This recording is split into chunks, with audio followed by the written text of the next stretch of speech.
La parole est maintenant à Madame Jeannine Dubié du groupe radical républicain démocrate et progressiste pour 5 minutes.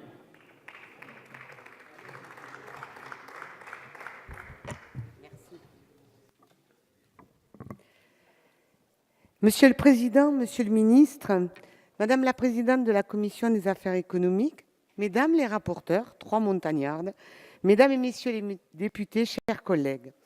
La loi Montagne sur le développement et la protection de la montagne, votée en 1985, texte fondateur pour l'ensemble des montagnards, était le fruit d'une ambition, celle d'élus visionnaires et solidaires, convaincus qu'il fallait dépasser leurs appartenances politiques pour servir les intérêts de la montagne, défendre ses territoires et faire reconnaître leurs spécificités. Ce texte est devenu la charte de la montagne française qui, rappelons-le, représente 1/5 du territoire français. 32 ans plus tard, nous accueillons avec une grande satisfaction cet acte 2 de la montagne qui permettra d'actualiser et compléter le droit en vigueur afin de mieux répondre aux besoins quotidiens de ses habitants. Avant toute chose, notre groupe a particulièrement apprécié la méthode de co-construction entre le gouvernement, le Parlement et les associations d'élus lors de l'élaboration de ce texte. Ce processus a permis de donner avant tout la parole aux élus de terrain et notamment à ceux de l'ANEM, sous le pilotage du président Wauquiez et la vigilance sans faille de sa secrétaire générale Marie-Noëlle Battistel. Monsieur le ministre, je veux vous remercier très sincèrement d'avoir su insuffler cet état d'esprit et je tiens également à saluer votre engagement personnel pour que l'excellent rapport de nos collègues députés Annie Genevard et Bernadette Laclais ne reste pas lettre morte. Je voudrais aussi les remercier pour le travail réalisé tout au long de l'élaboration du texte, remerciements auxquels j'associe Béatrice Santé. Nous avons la conviction que les mesures contenues dans ce texte vont faire avancer concrètement les dossiers sur lesquels nous nous battons au quotidien pour que les montagnards puissent bénéficier d'un égal accès aux soins, aux services publics, à l'école, au transport, à l'emploi ou encore aux infrastructures numériques. Disons-le d'emblée, nous sommes satisfaits du travail effectué en commission. À l'article 1er sur les grands principes de la politique nationale de la montagne, l'adoption d'amendements importants précisant les finalités auxquelles doivent répondre les politiques publiques, mais aussi la reconnaissance de la notion d'aménité, c'est-à-dire des contributions positives apportées par l'espace montagnard pour l'ensemble du territoire français, est à saluer.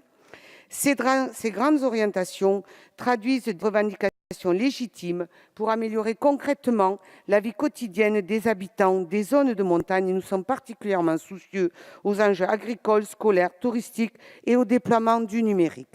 En matière d'aménagement numérique, nous nous sommes attachés à favoriser le déploiement du numérique et de la téléphonie mobile et à renforcer l'effort de couverture numérique sur l'ensemble du territoire. Nous avons réaffirmé dans le texte la nécessité de soutenir la transition numérique dans les territoires de montagne. Nous saluons également l'adoption d'un amendement particulièrement important qui précise que les territoires ruraux et notamment de montagne doivent pouvoir bénéficier d'un soutien de l'État plus important pour le raccordement dans la mesure où les coûts induits sont plus élevés en zone de montagne. Et une fois encore, je regrette profondément que l'aménagement numérique en France se soit construit sur le principe concurrentiel des infrastructures, ce qui inévitablement sert d'abord les zones rentables, tout simplement parce que c'est la règle du marché. En matière agricole, ensuite, le présent projet de loi réaffirme l'importance de soutien spécifique aux zones de montagne, permettant une compensation des handicaps naturels par une aide directe aux revenus, mais aussi sur des outils de stockage, de production et de transformation. Il inscrit aussi dans le texte la nécessité de favoriser une politique équilibrée de stockage de l'eau pour un usage partagé. Il apporte également des précisions sur la gestion différenciée des moyens de lutte contre les prédateurs, prenant en compte les spécificités des massifs concernés, notamment en matière d'élevage.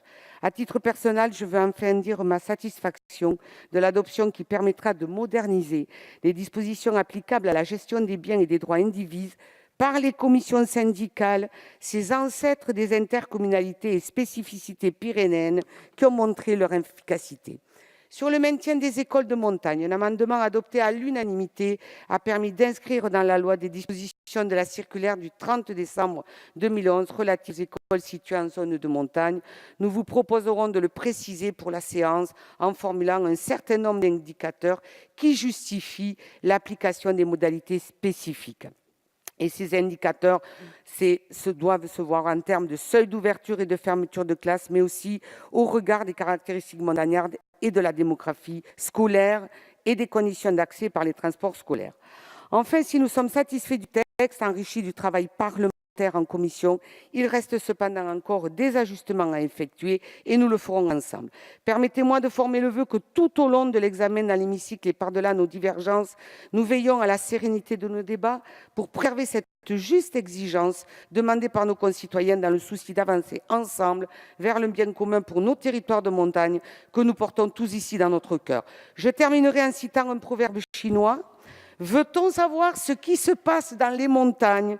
Il faut interroger ceux qui en viennent. C'est ce que vous avez fait, Monsieur le ministre. Merci. Merci, Madame Dubié. La parole est